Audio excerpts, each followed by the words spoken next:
नमस्कार, मेरा नाम अविनाश कुमार है। मैं senior consultant GI surgery Jayaprabha Medanta Patna में पिछले 3 साल से काम कर रहा हूं। आज मैं आपको एक बहुत ही महत्वपूर्ण विषय के बारे में जो आपके डाउट्स है उसको क्लियर करूंगा। अक्सर लोग ऐसा बोलते हैं कि मेरे पित्त की थैली में पत्थर है लेकिन मुझे दर्द नहीं हो रहा है। ये काफ़ी कॉमन सवाल है क्योंकि बिहार में और बिहार के आसपास के जोन में पित्त की थैली में पत्थर की समस्या काफ़ी कॉमन है। लोग अल्ट्रासाउंड कराते हैं, उन्हें ये पता चलता है कि मुझे पत्थर है। यूजुअली ऐसा होता है कि दूसरी चीज़ों के लिए अल्ट्रासाउंड कराते हैं, उन्हें पता भी नहीं होता है, लेकिन अल्ट्रासाउंड में पता चलता है, एब्डोमेन के अल्ट्रासाउंड में, कि उनके पित्त की थैली में पत्थर है। फिर नेचुरल उनका सवाल ऐसा हो जाता है कि जब मुझे कोई तकलीफ़ है नहीं तो मैं इसकी सर्जरी क्यों कराऊँ।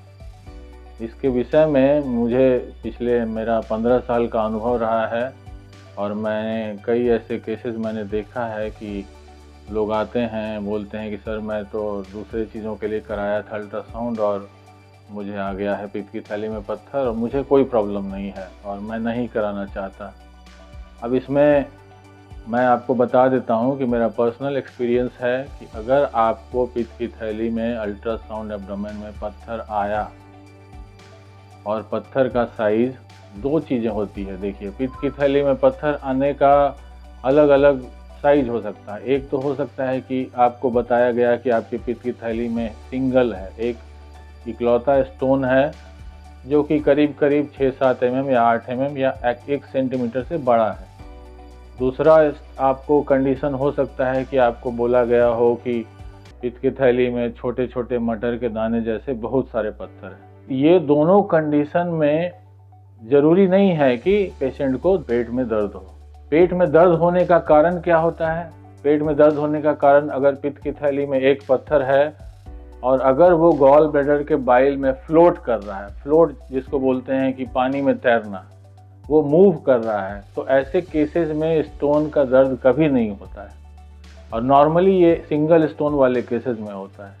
मल्टीपल स्टोन वाले केसेस में पेट में दर्द थोड़ा जल्दी आ जाता है क्योंकि उसमें पैनक्रियाटाइटिस के चांसेस रहते हैं।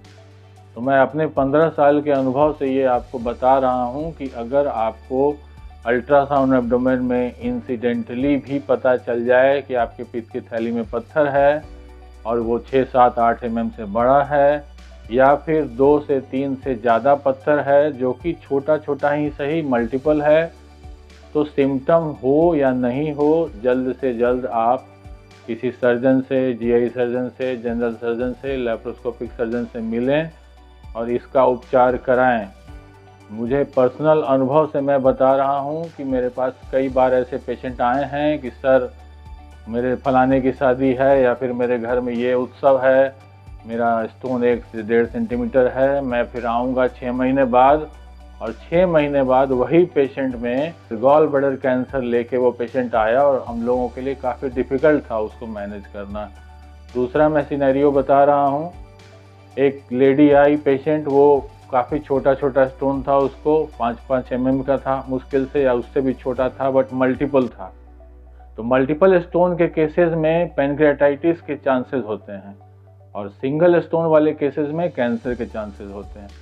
तो मल्टीपल स्टोन था और वो लेडी, उसका भी यही कहना था कि सर अभी मुझे पेट में दर्द नहीं है, मैं आऊँगी फिर आपके पास 3 महीने 4 महीने जब भी मुझे फुर्सत मिले।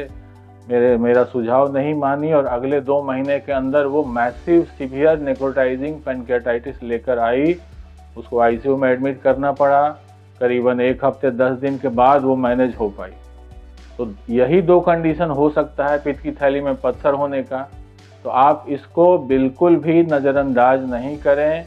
जितनी जल्द से जल्द हो सके आप अच्छे सर्जन से मिलें, लेप्रोस्कोपिक सर्जन से मिलें और इसका ऑपरेशन करा लें ताकि आपको फ्यूचर में कोई भी कॉम्प्लिकेशन जैसे कि गॉल ब्लैडर कैंसर हो गया या फिर पैनक्रियाटाइटिस हो गया, इन दोनों से पूरा निजात मिल सके। पहले के दिनों में कुछ सर्जन ऐसा बोलते थे, काफ़ी साल पहले की बात है, ये कि अगर आपको पेट में दर्द नहीं है तो ऑपरेशन ना कराएं।